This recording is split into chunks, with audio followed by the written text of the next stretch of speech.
we're really doing it. I mean, I don't have any theme music, and even if I did, I don't really know how it would, like how to work it or anything. Am I in? Am I here? You're here, dude. Like the show has started. I gotta take that banner away that says that they're here. And we are back. We are here. We're combed here. my hair for you, dude. It looks great as always. Just figured, class. Got my dressed up for you. I like it, dude. I like you show a little chest hair. Yeah, a little bit. All the hair right now. Wherever I have a beard. Yeah, it looks really good. It's a very smart beard. I feel intelligent. My guest this week, of course, everybody tuning in, is Ryan Cabrera. Just so you guys know, we are streaming this free on some platforms, but that will only last a little while because we are trying to raise money for a great cause that we will. Oh, so we have a little teaser out there. Yeah, we're teasing people on the Bowling for Soup free and the Jarrett Reddick free site. Oh, and at some point you're going to probably hear this guy. Just so if you hear squeaking, ladies and gentlemen at home, this is why. Yeah, there you go. That's the squeaking. How did you get him from Florida to LA? He flies with us. Oh, he does. He goes. He flies with us, and we. You know how they don't really sell the middle seats and stuff. So we get the aisle in the window, and then we put him in the middle next to us, and just open up his bag, and he's just hanging. Yeah, and people love that shit, right? Oh my God, he just chills the whole time. Yeah, just hangs. He's a great. So he's a good boy. You've been spending the last several months going back between LA and Florida. It kind of seems like those are the two extremes of how we're reacting to COVID-19. It's very different. Two completely different worlds. We're in Florida more than we are here in LA. Right. And so, but when you're in Florida, pretty much you're like out doing stuff, right? We talked the other day. You were on Disney's back open, so yeah, we love Disney World. So the second that reopened, we were like, yeah, that's happening. Yeah. So we do a lot of Disney, a lot of time on the lake, living that lake life. And then here in LA, yeah, pretty much everything is just different, very different. And I don't know what's right, what's wrong. I respect everybody's opinion on, whatever they want to do is what they want to do. And then, we have, what we do. And if I'm around anybody, we're wearing our masks because that's what they want. So that's what we're doing. Yeah. We're not being like out like, oh my God, we're going crazy out everywhere with, hundreds of people, anything like that. But we have like our core group of friends, like a couple people that we hang out with and trying to make the most of it with, what we're allowed to do and what we're not allowed to do. I've taken up, I like to paint. So I painted all the paintings in my house. So I've taken that to denim. So because the only store that was open for a while was Target. And I'm a big Target shopper, big fan of Target and Walmart. Yeah. So those are the only stores that we could shop at. So I was just started buying like denim jackets and then just painting on them. And then, kind of making it for friends and fans and stuff. So that's pretty much my daily life is painting, Disney, and the lake. And then I come here just to work for like a week and then I go back. I saw a few of the jackets and they're really cool, man. Like it's cool. Fun. You've been doing a bunch of stuff for Cherry, which we'll talk about, kind of what the first thing I want to talk about though, let's try to pinpoint when we met. And because I believe it was at a thing called Yak Fest. Yak Fest in Plano, Texas. So I was in a band called Rubik's Crew when I was, I want to say 19 years old. Yeah. And we opened for Bowling for Soup at Yak Fest. Yeah, it had like that mobile stage where it was like an 18-wheeler and then it opened up and it became a stage. But I mean, we had a lot of people there, and for being this, kid fresh out of high school, and local guy or whatever, like already had like quite a following. I mean, there were a lot of people there singing along to your stuff. And I don't know why, because we were awful. We were so bad. Not only was the band name terrible, but we were not good. Jared, I didn't have lyrics to the songs. Like I made them up at the shows. Like they would change every show, and I don't know why. I just thought it was fun. So I had the choruses, so like people would sing along with the choruses, but every verse was different every show we had. I love that so much. Very random, but it was what it was. And you know this, we got voted 2 years in a row worst band name in the Dallas Observer. Right. That was like when we were opening for you guys a bunch. There was like I think 3 different bands that were like our dream, opening slots, and it was Bowling for Soup. You remember Vallejo? Of course.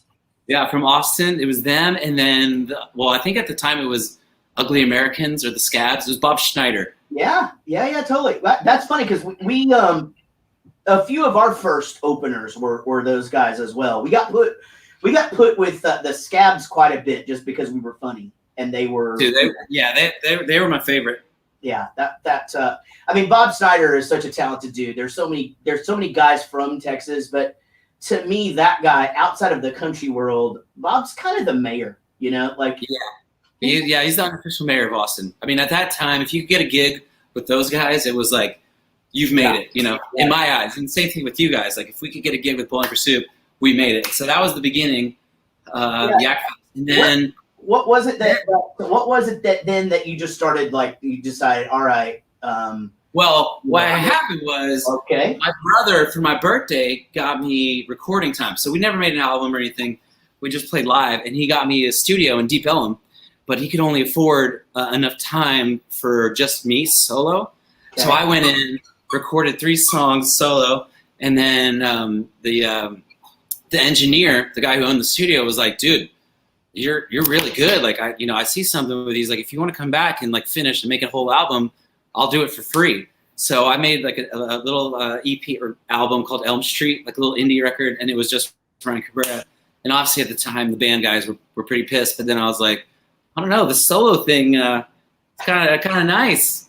Yeah, it's kind of getting all of the attention is so much better than like 1/5 of it. Well, for me, I was writing all the songs by myself, so it wasn't like a scenario where like me and the band would get in a room and then we'd make music. It was really I would just write these songs on my guitar and then they would learn them. So I think at that point I was like, wait, I could do this on my own. And then Joe Simpson saw me playing at the Hard Rock. Remember when the Hard Rock was on McKinney back in the day? Yeah. What was the guy that ran that place? The dude, was it Danny? Like, what was the dude, the manager of that place? And he was real cool, muscly guy. Stanley just got into the old lighting here, buddy. Oh, okay. All right.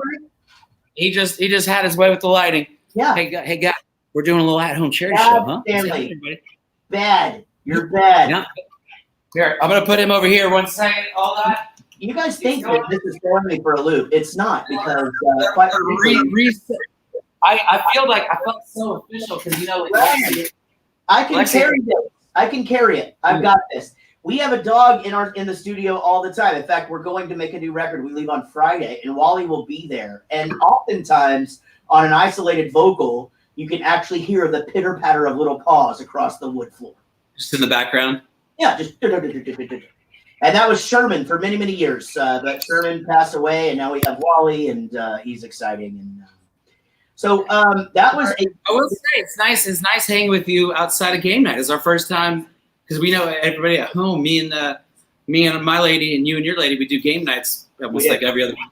Yeah, we have a good time. We did one recently with some of your fans, and it was great fun. We had this little girl, and boy, she had a lot of pizzazz. She was Grace, 2-time cancer survivor, Grace, and man, she was with it. It was awesome. Yeah, she was awesome. That was fun. So yeah, what's the vibe here? Like, what we just hang happy hour? I like it. Dude, we're hanging. Eventually, I mean, now would be fine if you'd like to play a song, and then you're off the hook for a while because then we get to talk more. Then I play one. Like you got just some time to chill. But I'm down for whatever. I mean, the thing is that you and I are caught up pretty much because we're friends. I'm friends with your lady. We're couple friends and stuff like that. So. And by the way, whenever it's your turn to play, I have some requests because my lady is a diehard Bowling for Soup fan. So okay. She's got I think she wanted to hear Smoothie King. Oh my goodness. Okay, I can make that happen. I'll just have to. I'll throw them out there now. See, 2-seater. Okay. And possibly trucker hat. Oh wow. Okay, these are all doable. Okay, so just toss those around the old noggin. If you could do one for her, I'm sure she'd be stoked. I think she's a Cheesecake Factory watching right now. So introduce the song that you're gonna play for us. I gotta figure out what I want to play first. Well, since it's a happy hour hang, I'll do whatever, whenever. You know what's so weird is because we haven't been allowed to do concerts. Obviously, this is like the only kind of show. I think you've been doing more than me, but I've done a couple charity shows. But other than that, I haven't practiced these songs or played because I'm used to playing every weekend or every week. Yeah. So if I mess up the words at home, I apologize. Dude, there's no judgment here. Everybody is off the cuff. We're just so I'll do whatever, whenever. It's about just having a good time wherever you are. So those of us who are at home who've kind of been bored and down, this one's for you. All right. Oh, look at that! Just me now. All right.